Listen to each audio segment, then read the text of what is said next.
नमस्कार, स्वागत है आप सभी का। मैं हूं हिमांशु और आप देख रहे हैं हलचल इंडिया। बेबाक खबर तेज असर। आइए नजर डालते हैं आज की खबरों पर। गणतंत्र दिवस के पावन अवसर पर ऐतिहासिक नगरी पुरगाजी की सड़कें देशभक्ति के रंग में सराबोर नजर आई। पिछले 10 सालों से ऐतिहासिक सूर्यवाले बाग को राष्ट्रीय शहीद स्थल का दर्जा दिलाए जाने की मुहिम को आज एक नई ऊंचाई मिली। नगर पंचायत पुरगाजी के चेयरमैन जहीर फारूकी के नेतृत्व में हजारों की संख्या में उमड़े जन सैलाब ने एक विशाल तिरंगा यात्रा निकालकर 1857 के उन गुमनाम नायकों को नमन किया जिन्होंने देश की आजादी के लिए हंसते हंसते फांसी के फंदे को चूम लिया। तिरंगा यात्रा का नजारा अद्भुत था, जहां हाथों में तिरंगा लिए युवाओं का जोश देखते ही बन रहा था। तो वहीं चेयरमैन जहीर फारूकी के नेतृत्व में यह यात्रा नगर के मुख्य मार्गों से होती हुई ऐतिहासिक सूर्यवाले बाग पर पहुंची, जहां पूरे राज्य के सम्मान के साथ ध्वजारोहण किया गया और राष्ट्रगान की गूंज के बीच शहीदों को नमन किया गया। इस वर्ष का मुख्य आकर्षण सूर्यवाले बाग की गाथा को समर्पित एक विशेष देशभक्ति गीत रहा। जहीर फारूकी के प्रयासों से मुंबई के प्रसिद्ध कलाकारों द्वारा तैयार किए गए इस प्रेरणादायक गीत को आज सार्वजनिक रूप से रिलीज किया गया। इस गीत के माध्यम से पुरगाजी के उन 500 से अधिक शहीदों की वीरता को सुरों में पिरोया गया, जिनके बलिदानों को इतिहास के पन्नों में वह स्थान नहीं मिला जिसके वे हकदार थे। कार्यक्रम में मुख्य अतिथि के रूप में पहुंचे भारतीय किसान यूनियन के राष्ट्रीय प्रवक्ता चौधरी राकेश टिकैत ने जनसभा को संबोधित करते हुए कहा कि पुरगाजी का यह सूर्यवाला बाग केवल एक मैदान नहीं बल्कि हमारी आजादी की इबादत गाह है। यहाँ के पूर्वजों ने जो खून बहाया है वह आने वाली पीढ़ियों के लिए प्रेरणादायक है। इस स्थान को शहीद स्थल घोषित करना हमारी सामूहिक जिम्मेदारी है। शहीदों के सम्मान में किसानों ने भी अपनी एकता का परिचय दिया। किसान नेताओं के नेतृत्व में एक विशाल ट्रैक्टर मार्च निकाला गया। मिट्टी और वतन के प्रति प्रेम का प्रदर्शन करते हुए ट्रैक्टर पर सवार किसानों ने शहीद अमर रहे के नारों से आसमान गूंजा दिया। नगर पंचायत चेयरमैन जहीर फारूक ने भावुक होते हुए कहा कि जब तक सूर्यवाले बाग को राष्ट्रीय स्तर पर वह पहचान नहीं मिल जाती जिसका यह अधिकार है, तब तक वह संघर्ष जारी रहेगा। उन्होंने कहा,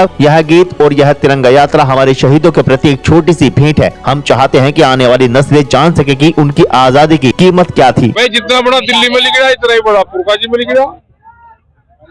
दिल्ली की परेड और पुरगाजी की परेड एक सी है। उधर सरकार का अड्डा है, यहाँ की जनता का अड्डा है। ये शहीद स्मारक यहाँ पे बढ़ना चाहिए, इसको शहीद स्थल घोषित करना चाहिए। और इस तरह के बहुत और हजारों स्थल देश में हैं, वे आज भी पेड़ मौजूद हैं जिन पेड़ों पे फांसी दी गई थी। तो उन पेड़ों को भी संरक्षण करा जाए, उन पेड़ों की लकड़ी भी संरक्षण की जाए। अगर वे टूट गई है तो उनको संग्रहालय में रखा जाए, जिससे हमारे नौजवानों को, देशवासियों को ये पता चले कि ये पेड़ वो हैं जिन पर फांसी दी गई, कत्लेआम हुए, अंग्रेजी हुकूमत ने किए। और जब भी ये देश आजाद हुआ तो हिस्ट्री हमको मिलेगी और हमारा जो नौजवान है उसको जानकारी मिलेगी सारी। हर साल ज्ञापन दिया जाता है, कोई हुई नहीं, अभी तो प्रयास चल रहा हमारा। अच्छा ठीक है, सवाल से हटके थोड़ा सा और यूजीसी एक्ट आया है, उस पर क्या कहेंगे? उसको पहले पढ़ेंगे भाई, क्या उसमें वो है, जब उसको जवाब देंगे। अच्छा, शंकराचार्य जी का भी एक मामला बहुत तूल पकड़ रहा है, कुछ कहेंगे? देखो, जब देश में ऋषि और कृषि के साथ में छेड़खानी होगी तो डिस्टर्ब होगा मामला। सरकारों की जवाबदेही बनती है कि उन्होंने एक ही चीज कही कि भाई मुझे मान सम्मान के साथ में ले जाकर मुझे स्नान करवा दो। क्या प्रशासन को कोई टाइम देगा कि सूर्यवाले बाग कब तक घोषित हो जाएगा? नहीं, अभी नहीं, अभी जी ठीक है। वक्त हो चला है आपसे विदा लेने का। कल फिर होंगे हाजिर कुछ नई और ताज़ा खबरों के साथ। तब तक के लिए दीजिए हमें इजाजत। नमस्कार। हमारे YouTube और Facebook चैनल को फॉलो और सब्सक्राइब करना ना भूलें।